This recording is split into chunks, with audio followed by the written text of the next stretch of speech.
I mean, every waking hour. That's the thing I would say particularly if you're starting a company. And I mean, if you do simple math, say like, okay, if somebody else is working 50 hours and you're working 100, you'll get twice as much done in the course of a year as the other company. The other thing I'd say is that if you're creating a company or if you're joining a company, the most important thing is to attract great people. So either join a group that's amazing that you really respect, or if you're building a company, you've got to gather great people. I mean, all a company is a group of people that have gathered together to create a product or service. And so depending upon how talented and hardworking that group is, and the degree to which they are focused cohesively in a good direction, that will determine the success of the company. So do everything you can to gather great people if you're creating a company. Then I'd say focus on signal over noise. A lot of companies get confused. They spend money on things that don't actually make the product better. So, for example, at Tesla, we've never spent any money on advertising. We put all of the money into R&D and manufacturing and design to try to make the car as good as possible. I think that's the way to go. So, for any given company, just can keep thinking about, are these efforts that people are expending, are they resulting in a better product or service? And if they're not, stop those efforts. And then the final thing is to sort of don't just follow the trend. So you may have heard me say that it's good to think in terms of the physics approach or first principles, which is, rather than reasoning by analogy, you boil things down to the most fundamental truths you can imagine, and you reason up from there. And this is a good way to figure out if something really makes sense, or if it's just what everybody else is doing. It's hard to think that way. You can't think that way about everything. It takes a lot of effort. But if you're trying to do something new, it's the best way to think.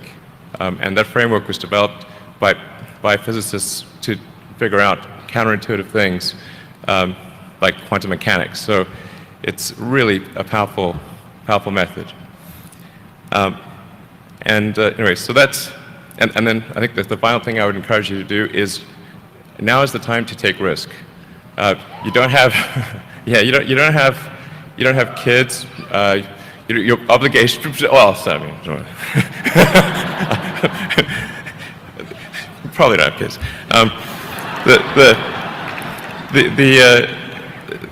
But as you get older, your obligations increase. So and once you have a family, you start taking risks not just for yourself, but for your family as well. It gets much harder to do things that might not work out. So now is the time to do that before you have those obligations. So I would encourage you to take risks now. Do something bold. You won't regret it. Thank you. And let's have like coffee or something like that. And a Mars bar with it? Mars bar, sure. I'm very interested in knowing how many hours of sleep you got last night. I don't know, about 5 or 6, I think. 5?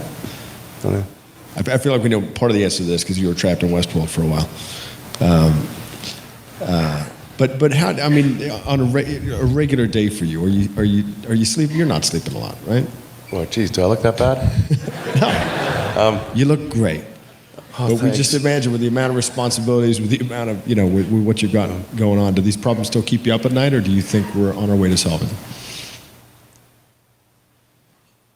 Well, right now, the only things that are really stressing me out in a big way are AI, obviously. That's like always there. And I'm working really hard on Tesla Model 3 production. We're making good progress, but it's hugely hard work. But those are the two most stressful things in my life right now. At what time do you get up normally in the morning? For me, it's usually about 7. 7, okay. But I go to bed late, so usually I go to bed around 1 a.m. or so. 1 a.m. Mm-hmm. Yeah. And you start the day with a real breakfast, or just with a coffee, or with a water? You know, that also varies a lot. I think it's probably true that that having a good breakfast is a good idea, but usually I don't